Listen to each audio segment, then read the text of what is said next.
Hello my YouTube family. তো আজকে আমি তোমাদের সাথে শেয়ার করব আমার মর্নিং স্কিন কেয়ার রুটিন। তো চলো ভিডিওটা শুরু করা যাক। দেখো আমি প্রথমে ফেস ওয়াশ করে নিচ্ছি। তো ঘুম থেকে উঠে আগে ফেস ওয়াশ করাটা মাস্ট।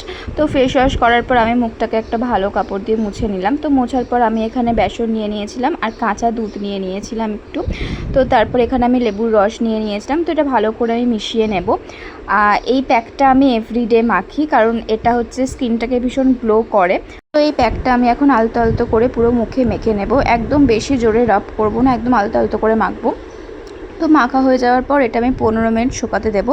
তো 10 থেকে 15 মিনিট মতো শুকালেই হবে। তারপর যখন মুখটা একটু টান টান হয়ে আসবে তখন এটাকে আমাদের ধুয়ে ফেলতে হবে পরিষ্কার জলে।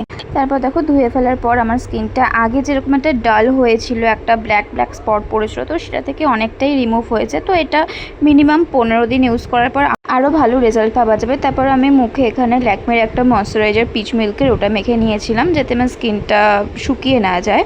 তো এটা মাখার পর আমি এমনি নর্মাল এটাকে ছেড়ে দেবে। তো তোমরা যারা অন্য কোনো ময়শ্চারাইজার মাখো তোমরা সেটাও ইউজ করতে পারো, এমন কোনো বাধ্যবাধকতা নেই যে ল্যাকমেরই মাখতে হবে বা কিছু। তো আমার মর্নিং স্কিন কেয়ার রুটিন ছিল এটাই। তো কেমন লাগলো অবশ্যই জানিও। তো চলো আজকের ভিডিওটা এতটুকু, টাটা।